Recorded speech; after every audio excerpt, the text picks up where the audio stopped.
What's up, people?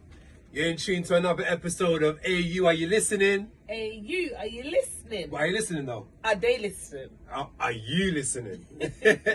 Right, so today we're gonna have a little topic, talk about Dating within or outside of your culture. oh, that's a techie one. Why did you have to go there, LA? Why is it a techie one? It's a techie one because the comments are gonna go crazy. Listen. Do you know, yeah, Black Twitter's gonna go on to you if you say anything wrong, yeah? So just know what you're saying. I'm all inclusive. My disclaimer is I love everybody. I swear. I'm telling you. So what are you saying about this then? Do you think it's important? Is it important to date within your own race? Slash culture. I say that specifically, yeah, because within race, we still have the different cultures.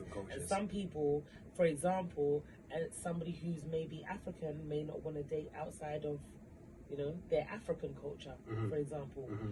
You know, and even though, you know, there's other cultures and we're all black, so yeah, that's why I say specifically culture. Specifically culture. I mean, okay, cool. There's pros and cons in dating anybody in general, anyway. Yeah, because there's compatibility factors. There's a lot of compatibility factors. So, do you like the same food? Do you like the same music? Does she dress well? Does he dress well? Are his parents gonna like me? The religion, practices at home, their practices at home, yeah, cleanliness, that's a whole other big thing as well. So yeah, these things are the things that you need to take into consideration when dating out of your race or out of your culture, because they are gonna have a knock-on effect long term.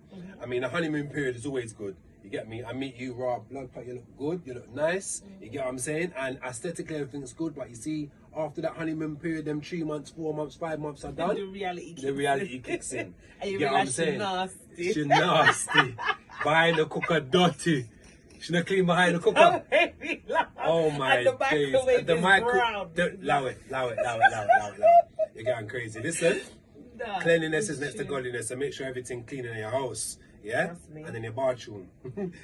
Trust me, behind the toilet and everything. But listen, differently, yeah, so that's why I'm saying it is very important that you kind of vet the people you're with before you commit to being with them. So, all right, would I have a problem dating outside my culture? No, if that culture could understand me and was in a line to what I agree with and how I feel and what I do and don't do. You feel what I'm saying? Because cultures may be different but can have a lot of same similarities in regards to the way they move. Yeah. You get what I'm saying? Like, for instance, Ghanaians and Jamaicans. They're quite similar in the way they do things. Yeah. You get what I'm saying? Like, the foods are quite similar. The dress sense is quite similar. You get what I'm saying? The music is similar. So it's quite an easy culture to kind of merge. You get me? Whereas you might have a different culture like Jamaican and Nigerian. Now that's a big difference. But then, just saying, my kids are half Nigerian. So for me, I've actually lived that and I love it. I absolutely love the fact that my kids are half Nigerian. Okay. Like, I actually love it. And I think it's so important for them to be like well in tune with that side. So like, they're into everything. They eat the food, they know the music. Do you know what I mean? Like, they're into the whole culture, everything. I'm trying to let them like learn the language, and I really want them to be able to embrace not even just that side of them, both sides of them, but then at the same time, relationship wise, there was definitely a clash in a lot of across a lot of different aspects. It wasn't just like one thing in particular, but then that's not to say that I wouldn't then have that same clash with a Ghanaian, for example. Do you know what I mean?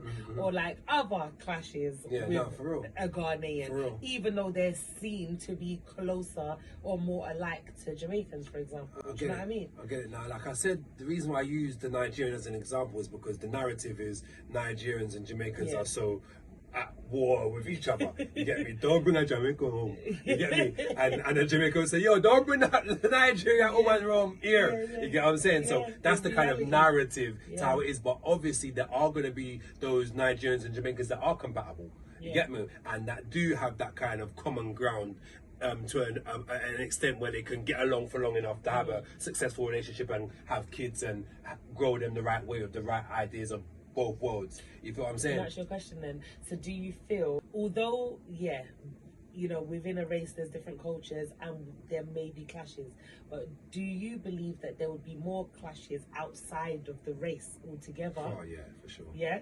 Okay, just wondering if you agree with that, because I agree with that. Because culture, there's still a common identity. Identity is a big thing. When I look at you and I can identify me, there's much more to hold me to what we're in. You feel what I'm saying? We're going to have the same, I don't like to say struggle, but we're going to have the same understanding in the things we've been through as a people. It is a struggle. You get what I'm saying? For real, it is struggle. But you know what? Let me plug my thing right now. We're struggle proof. You know what I'm saying? The show is sponsored by Struggle Proof, by the way. I just had to get that in. It made sense. It made sense. You get what I'm saying? So, we're struggle proof, but differently, it does give you that common ground when you can identify physically with the person that you're with. Now, outside of that now, it all becomes personality.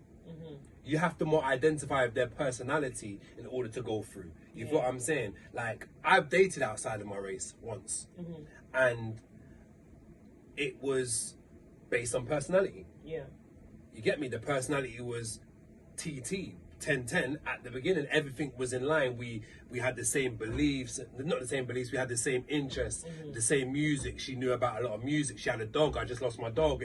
There were so many factors that kind of tied into why brought us together. You get what I'm saying? But then when you look further down the line in a lot of the things, when I go to the house and the mum's speaking Spanish and I'm sitting at the table and I'm eating paella, thinking to myself, we wish this was rice and peas. Yeah, what's all of this stupidness in my plate? You know what I'm saying? No, but differently, no offense to anyone Spanish, I love your mummies. But definitely that was a problem. You know what I'm saying? I can't understand the language. I don't know why, if the mum's saying, why have you brought this black man home? Yeah, it's true. I don't know what she's saying at the table. I can't. I have to look at her and I'm saying, you get what I'm saying? So the race does have a big part to play in identity and relating identity-wise, like physically. I was going to say, did you find that all the 10-10 stuff kind of died down a bit? But you did say at first it was 10-10 and then you started to realise. But then I find a lot of people say that it's alright up until they have kids. And then it gets techie. It gets techie out here in the streets sometimes. The sweet Lord Jesus took me out of that situation before I ever had to experience that. So I can't relate. But you know, a lot of my male friends, will tell me all the time, like, I date girls of any race, but then a lot of them have ended up having a child with this person, and then the things that they come and complain to me about are the things that are kind of linked or tied to this person's culture, ways, do you know what I mean? Like, just their norms kind of thing. And then these are the issues now that they bring up later on. But in the beginning, these things weren't apparent because it wasn't, you didn't have to think about these things. Do you know what I mean? Yeah. So, it's a techie one. I mean, disclaimer, love who you love. You get what I'm saying? People on a level, I'm saying love who you love. If the person you connect with them and that is the person you choose and you identify with them and everything connects, then love that person. You know what I'm saying?